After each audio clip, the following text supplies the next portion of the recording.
हाँ भाई, आज अपन बात करेंगे प्रिज्म। क्या है प्रिज्म? प्रिज्म क्या होता है देखिएगा। रियल बनावट की बात करूं तो ऐसा होता है प्रिज्म कुछ। प्रिज्म को मैं डिफाइन करूं, जब कोई दो अपवर्तक पृष्ठ, एक ये रहा, एक ये रहा, जब कोई दो अपवर्तक पृष्ठ का मतलब क्या हो गया, उन पृष्ठों से प्रकाश का क्या हो जाता है, अपवर्तन हो जाता है। इसका मतलब क्या हो गया, एक उस पृष्ठ के एक ओर कैसा माध्यम होगा, विरल माध्यम होगा, तो दूसरी ओर कैसा माध्यम होगा, सघन माध्यम होगा, है ना। हम बात कर रहे थे प्रिज्म, जब कोई दो अपवर्तक पृष्ठ, एक ही अपवर्तक पृष्ठ ये रहा, दूसरा ये रहा, जब कोई दो अपवर्तक पृष्ठ परस्पर किसी कोण पर झुके हुए हों तो प्राप्त यह व्यवस्था क्या कहलाती है, प्रिज्म कहलाती है। क्या कहलाती है? तथा यह दोनों अपवर्तक पृष्ठ जिस कोण पर झुके हुए होते हैं उसे प्रिज्म कोण कहते हैं। क्या कहेंगे?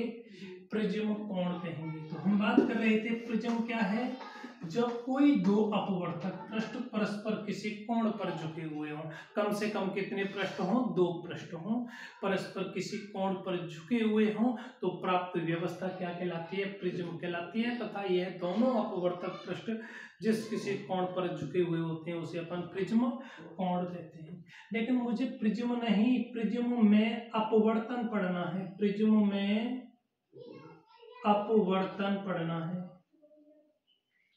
प्रिज्म में अपवर्तन पढ़ना है बेटा, भविष्य 2020 के लिए इंपॉर्टेंट, ठीक है ना।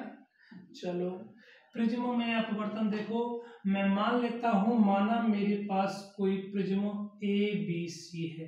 क्या है? कोई प्रिज्म है, इस प्रिज्म का नाम डाल देता हूं मैं ABC है। ये प्रिज्म तीन पृष्ठों से मिलकर बन गया, AB, BC और AC, ठीक। इस प्रिज्म के पृष्ठ AB पर कोई प्रकाश की किरण आपतित होती है, इस प्रकार कोई प्रकाश की किरण आपतित हो रही है। माना कोई PQ प्रकाश की किरण प्रिज्म के AB पृष्ठ पर आपतित होती है, जो अपवर्तन के पश्चात कौन सी दिशा में चली गई, PQ प्रकाश की किरण है जो अपवर्तन के पश्चात QR दिशा में चली गई, तथा यह QR अपवर्तित प्रकाश की किरण पुनः AC पृष्ठ से अपवर्तित होकर इस प्रकार RS दिशा में चली जाती है। आपके माइंड में क्वेश्चन क्रिएट हो रहा होगा, गुरुजी ये आके ऐसे ही क्यों गई। आप अलग से देखें इस बात को, ये प्रिज्म है, PQ प्रकाश की किरण आपतित हो रही है, तो इस पृष्ठ पर अभिलंब तो लंबवत यूं ही आएगा, है ना। चलो, तो इस प्रकाश की किरण को जाना कैसे चाहिए था, ऐसे जाना चाहिए था। अब प्रकाश की किरण विरल माध्यम से सघन माध्यम में प्रवेश कर रही है तो अविलंब की ओर झुक जाएगी। देखो अविलंब ये रहा, तो इसको जाएगी कैसे, ऐसे बोलो, अविलंब की ओर झुकी या नहीं झुकी, QR। ऐसे इस स्थान पर भी अविलंब आएगा और इस स्थान पर अविलंब कुछ ऐसे आएगा, आएगा नहीं आएगा। अब प्रकाश की किरण सघन से विरल में जा रही है, इसको जाना कैसे चाहिए था, ऐसे जाना चाहिए था, लेकिन जाएगी कैसे, अविलंब से दूर हटेगी, इस प्रकार चली जाएगी। जाएगी या नहीं जाएगी, कोई दिक्कत? सेम प्रोसेस किया है, सेम है या नहीं। चलो, इस पृष्ठ पर जो मैंने अविलंब खींचा है, इस अविलंब को मैं इस प्रकार से खींच लेता हूं, खींच लिया। ऐसे इस पृष्ठ पर जो कोई अविलंब होगा वो अविलंब इस प्रकार से आ जाएगा। देखो आया या नहीं आया, कोई समस्या, कोई दिक्कत? इस अविलंब का मान हो गया WQO और इस अविलंब का मान हो गया TRO। हुआ या नहीं हुआ? एक्चुअली प्रकाश की किरण को जाना कैसे चाहिए था, सीधा सीधा इस प्रकार जाना चाहिए था, सीधा सीधा ऐसे जाना चाहिए था, ऐसे।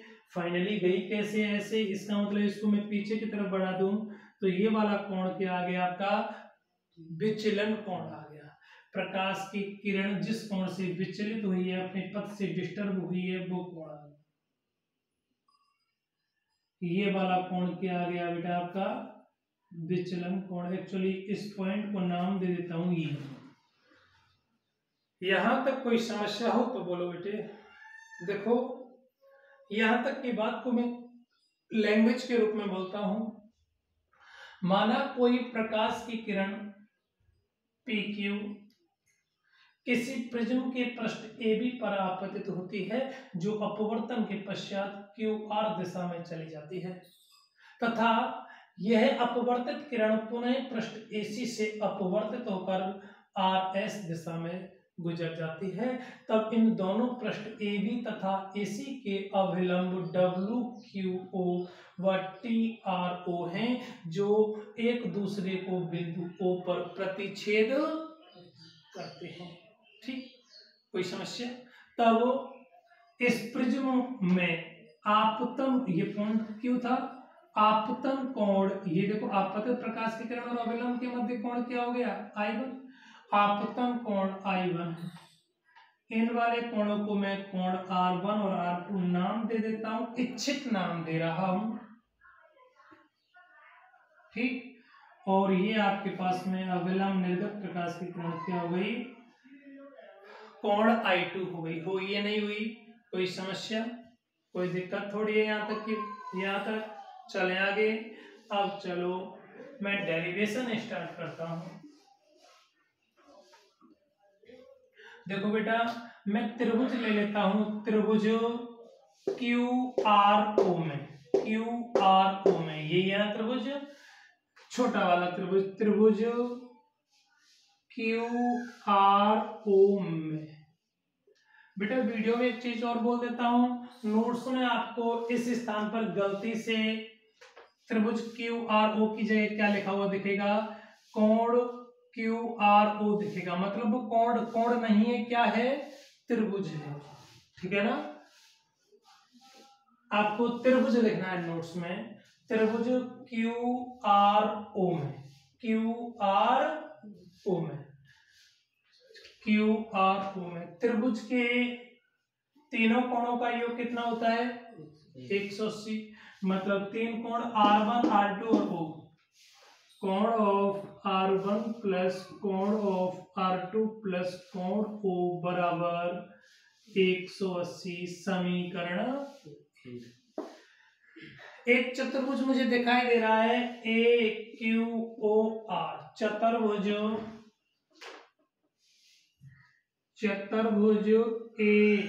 AQOR में चतुर्भुज के चारों कोणों का योग 360, 360 है ना। चतुर्भुज के चार कोण, एक कोण ये रहा, एक कोण ये रहा, एक ये रहा, ये रहा, है ना। पहला कोण क्या हो गया, कोण A प्लस ये वाला कोण, एक कोण AQO,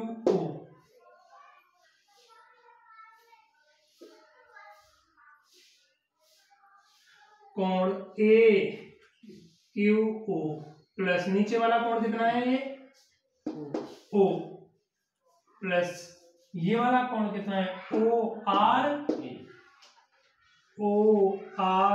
बराबर 360। त्रिभुज चतुर्भुज के चारों कोणों का योग 360 होता है, वो कर दिया मैंने, है ना। इधर देखिएगा, ये कौन है आपके पास, अपवर्तक पृष्ठ है या नहीं, ये भी, ये कौन है, WQO अभिलंब।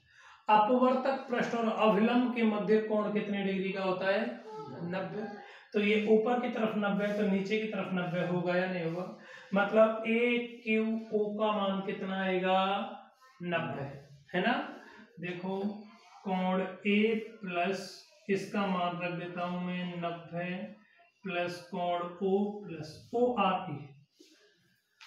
ORA, ये वाला कोण, इस ये इधर देखो अपवर्तक पृष्ठ और ये अभिलंब, वो ये कितना डिग्री का कोण आएगा, 90 बराबर 360। देखो कोण A प्लस कोण O बराबर 360 माइनस 90 और 90 180 आएगा या नहीं आएगा। इधर नाम दे देता हूं समीकरण 2 है। चलो ऐसा करो, समीकरण 2 नहीं नाम दो, समीकरण 1 से मान रख लो, समीकरण 1 से, समीकरण 1 से देखो 180 जो मान है वो इसके बराबर है, इधर 180 यहाँ है ना। मजा नहीं आ रहा, ऐसा करो, मैं इसको नाम दे देता हूं समीकरण 2 और यहां लिख देता हूं समीकरण 1 व 2 से। समीकरण 1 व 2 से क्या आएगा आपके पास, देखो इनके आरएचएस पार्ट 180 बराबर है या नहीं है, कोई समस्या। जब इनके आरएचएस पार्ट परस्पर समान है तो एलएचएस पार्ट भी परस्पर क्या होंगे, समान होंगे। मतलब कोण ऑफ R1 प्लस कोण ऑफ R2 प्लस कोण ऑफ O बराबर कोण A प्लस कोण O। आएगा नहीं आएगा, यहां से देखिएगा कोण O से कोण O कट गया, क्या बचा कोण R1 प्लस कोण R2 बराबर कोण A। बचेगा या नहीं बचेगा, ये क्या आ गया समीकरण 3 आ गया। आएगा, कोई दिक्कत था, दिक्कत, चले आगे, चलो भाई चले। अब देखो मैं एक कंडीशन डाल दूं, यदि विचलन कोण का मान न्यूनतम है। विचलन कोण का मतलब क्या हो गया, प्रकाश की किरण ऐसे गई, ऐसे आपतित हुई और ऐसे निकल गई। इसका मतलब आप सोचो ये त्रिभुज ऐसे आपतित हुई, ऐसे ही तो आपतित हुई, आपतित हो रही है, और ये निकली ऐसे। अगर ऐसे ना निकल के ये प्रकाश की किरण ऐसे निकलती, मान लो ऐसे निकलती, तो विचलन कोण और कम हुआ, हुआ या नहीं हुआ। और भी सीधे निकलती तो और भी विचलन कोण न्यूनतम हो, कम होता। मैं ऐसे बोल रहा हूं, यदि ये विचलन कोण का मान न्यूनतम है, यदि ये विचलन कोण का मान न्यूनतम है, इसका मतलब क्या हो गया, मैं न्यूनतम को ऐसे मान लेता हूं विचलन कोण का मान नगण्य है, तो इसका मतलब क्या हो गया, आपतन कोण और निर्गत कोण परस्पर क्या होंगे, लगभग समान होंगे। आपतित प्रकाश की किरण और निर्गत प्रकाश की किरण में कोई डिस्टरबेंस नहीं है। देखो ये कोई अपवर्तक पृष्ठ हो गया, ये अविलंब हो गया। आपतित प्रकाश की किरण ऐसे आएगी तो निर्गत ऐसी जाएगी, नहीं जाएगी, है कोई समस्या। इधर देखो आपतित प्रकाश की किरण ऐसे आती तो आपतन कोण ये होता, ऐसे आती तो ये होता, और ऐसे आती ऊपर आ गई तो आपतन कोण I का मान 0, कोण R का मान भी क्या हो गया 0। इसका मतलब विचलन कोण का मान भी क्या हो गया 0 है। आपतन कोण और अपवर्तन कोण यदि नगण्य है तो विचलन कोण के मान भी क्या होंगे, नगण्य होंगे, होंगे या नहीं होंगे। चलो भाई मैं यहां कंडीशन डाल दूं, यदि विचलन कोण का मान नगण्य हो तो, विचलन कोण का मान नगण्य है तो डेल विचलन कोण है, डेल बराबर क्या आ जाएगा, डेल एम। यदि डेल बराबर डेल एम हो तो देन आपको क्या मिलेगा, ये कोण R1 और R2 है, कोण ऑफ R1 बराबर लगभग बराबर होगा कोण ऑफ R2, और इसको मैंने क्या लिख दिया भाई, मैंने क्या बोला, यदि विचलन कोण का मान अत्यल्प है तो ये आपतन कोण निर्गत कोण बराबर होंगे, और ये कोण I1 R1 I2 R2 जो कुछ भी R1 R2 जो कुछ भी ये मान दे रखे हैं, ये लगभग भी क्या होंगे, परस्पर समान होंगे और क्या रहेंगे, नगण्य रहेंगे। क्या रहेंगे, देखो मैंने R1 बराबर R2 बराबर R रखा, ये वाला मान यहां रखूंगा समीकरण 3 से। क्या मान मिलेगा, कोण ऑफ R प्लस कोण ऑफ R बराबर कोण ऑफ ए, कोण R प्लस कोण R 2 कोण R, 2 कोण R, कोण R का मान चाहिए, कोण R बराबर क्या आएगा, कोण A बटा 2। समीकरण आएगा या नहीं, कोई समस्या। चले आगे, अब देखो आगे, अभी तो मैंने कोण R का मान निकाल दिया, अब देखो कोण I का मान निकालना है, और कोण I का मान कैसे निकालूंगा, मैं त्रिभुज ले लेता हूं UQR, UQR त्रिभुज UQR में बहिष्कोण देखो,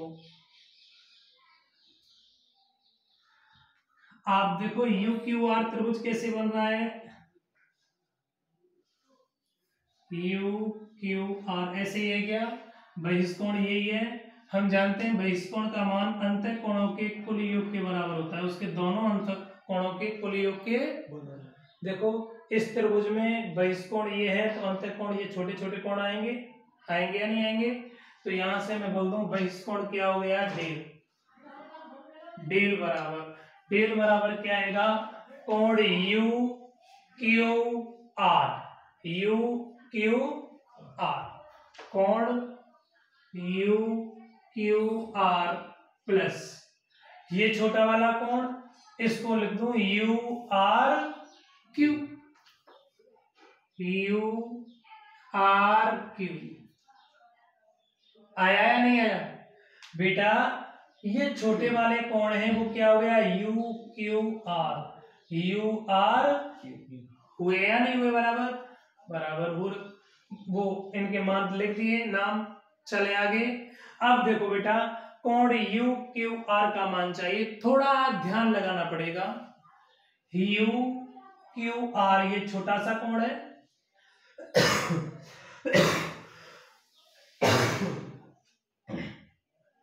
यू क्यू आर ये छोटा सा कोण है।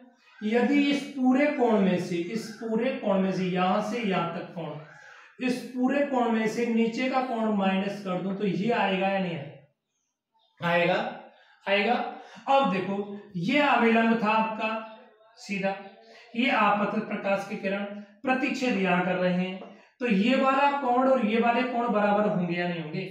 ये वाला कोण और ये वाले कोण बराबर क्यों होंगे? शीर्षाभिमुख कोण है।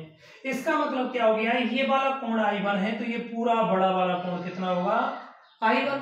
और बड़े वाले कोण में से R1 को मैं माइनस कर दूं तो ये छोटा वाला बचेगा नहीं बचेगा ना, छोटा वाला कोण चाहिए मुझे, तो इसको मैं लिख सकता हूं कोण ऑफ I1 माइनस कोण ऑफ डेल बराबर कोण ऑफ I1 माइनस कोण of R1 plus U R Q, same again U R Q, ये छोटा वाला कोण कैसे आएगा, इस पूरे बड़े वाले कोण में से R2 को माइनस कर दूं, बड़े वाले में से R2 को माइनस कर दूं, है ना, यू आर ओ में से R2 को माइनस कर दूं, छोटा वाला बचेगा।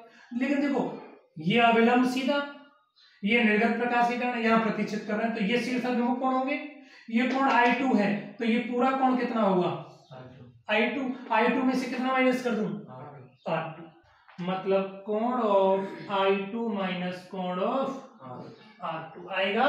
आप देखो डेल बराबर कोण ऑफ I1 प्लस कोण ऑफ I2 माइनस क्या आएगा, कोण ऑफ R1 प्लस कोण ऑफ, आएगा या नहीं आएगा? कोई समस्या? चले आगे समीकरण 3 से देखो, समीकरण 3 से कोण R1 प्लस R2 का मान कितना दे रखा है, देखना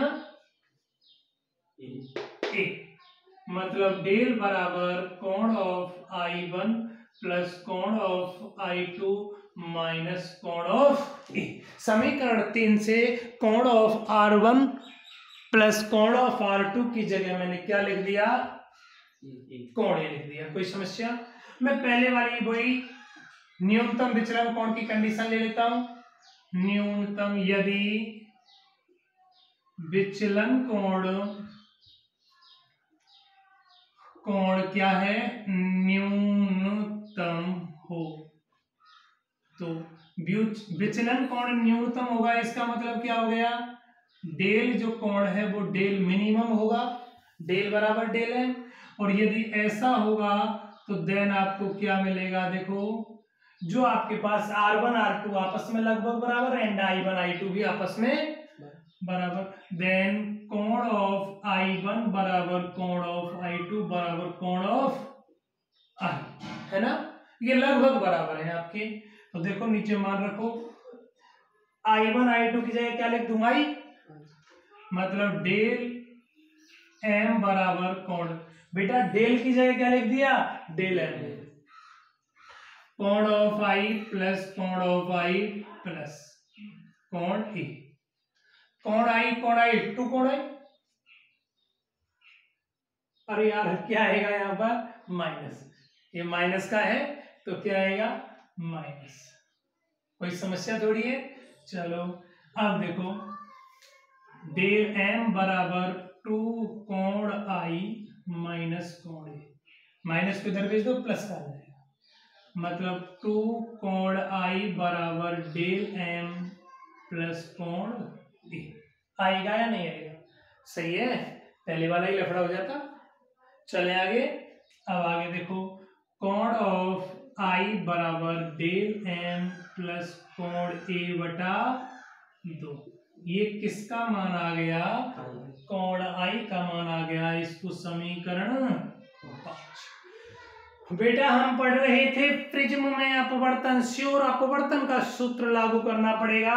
और अपवर्तन का सूत्र क्या होता है आपके पास? अपवर्तन का नियम होता है स्नेल नियम। ये क्या होता है? Sine I upon sine R बराबर म्यू। आपतन कोण की ज्या एवं अपवर्तन कोण की ज्याओं का अनुपात सदैव एक स्थिरांक होता है, जिसे अपन क्या कहते हैं? स्नेल स्थिरांक, या उस माध्यम के अपवर्तनांक के तुल्य होता है। ठीक है ना। चलो मैं यहाँ कंडीशन डाल रहा था, कंडीशन क्या था? न्यूनतम विचलन कोण यदि विचलन कोण न्यूनतम है। विचलन कोण न्यूनतम कब होगा? जब आपतन कोण और निर्गत कोण परस्पर क्या होंगे? अति अल्प होंगे, है ना। यदि आपतन कोण, यदि कोण आई व आर के मान अल्प हों, आई व आर के मान अल्प होंगे, तो साइन आई बराबर क्या होगा? आई, एंड साइन आर बराबर क्या होगा? आर। साइन आर बराबर आर, इसका मतलब क्या हो गया? आई अपॉन आर बराबर क्या आ गया? म्यू। मतलब बज्रुणा करो, आई बराबर क्या आ गया? Mu into R. समीकरण 4 व 5 से मान रख दो। समीकरण 4 से मान कितना रखना है? एक बार एक देखो, कोण आई का मान बोल दो मुझे। कोण आई का मान डेल एम प्लस कोण ए बटा 2 बराबर म्यू इंटू कोण ए बटा 2 से 2 कट गया। देखो डेल एम बराबर क्या मान मिलेगा आपको? डेल एम कहाँ है? डेल एम प्लस कोण ए बराबर क्या मिला? म्यू इंटू कोण ए। देखो डेल एम का मान कितना मिलेगा? म्यू इंटू कोण ए माइनस कोण ए मिलेगा। तब न्यूनतम विचलन कोण, न्यूनतम विचलन कोण क्या आया? Del M. डेल एम बराबर क्या आएगा? कुछ कॉमन आ रहा है, कोण ए कॉमन आ गया, क्या आएगा? Mu minus. आएगा या नहीं आएगा? मैं आपसे बोल सकता हूं किसी प्रिज्म के द्वारा प्रकाश की किरण के लिए न्यूनतम विचलन कोण का मान उसके प्रिज्म कोण तथा उस प्रिज्म के पदार्थ के अपवर्तनांक पर डिपेंड करेगा। ये प्रिज्म विचलन कोण, प्रिज्म कोण और म्यू पर डिपेंड कर रहा है। म्यू क्या है? प्रिज्म का अपवर्तन, है ना। कोई समस्या? यदि मैं किसी प्रिज्म के लिए विचलन कोण क्या हो गया? डेल एम, और क्या है आपके पास में? आपतन कोण। आपतन कोण क्या हो गया बेटा आपके पास? कोण आई के मध्य वक्र खींचना चाहूं तो वक्र हमें समथिंग इस प्रकार प्राप्त होता है। ठीक, इस प्रकार कैसे प्राप्त होता है? ये वक्र आपको प्रैक्टिकली प्राप्त होता है। हम प्रैक्टिकल्स कराएंगे, वहां इस चीज को प्रूफ करेंगे। ठीक है ना। यहाँ देखो, स्टार्टिंग में विचलन कोण का मान बहुत ज्यादा है, बाद में कम होते होते जैसे आपतन कोण का मान बढ़ेगा तो विचलन कोण का मान कम होते होते इस स्थान पर विचलन कोण न्यूनतम हो जाएगा। जिस मान पर विचलन कोण का मान न्यूनतम होगा, ये वाला आपतन कोण, इस आपतन कोण के इस मान पर विचलन कोण का मान न्यूनतम प्राप्त होगा। ठीक, ये लगभग आपके नॉर्मल प्रिज्म में आपतन कोण 38 डिग्री पर प्राप्त हो जाता है विचलन कोण। ठीक है ना। विचलन कोण, न्यूनतम विचलन कोण कितना प्राप्त होता है? लगभग 38 डिग्री की समथिंग। ठीक, जो आप प्रयोग प्रैक्टिकल्स करेंगे उसमें जितने भी प्रिज्म होते हैं उन प्रिज्म के लिए समथिंग ये मान प्राप्त होता है। कोई समस्या यहाँ तक? कोई दिक्कत? बेटा कम से कम 1 2 3 बार इसको पढ़ें, क्लियर कर लें। धन्यवाद।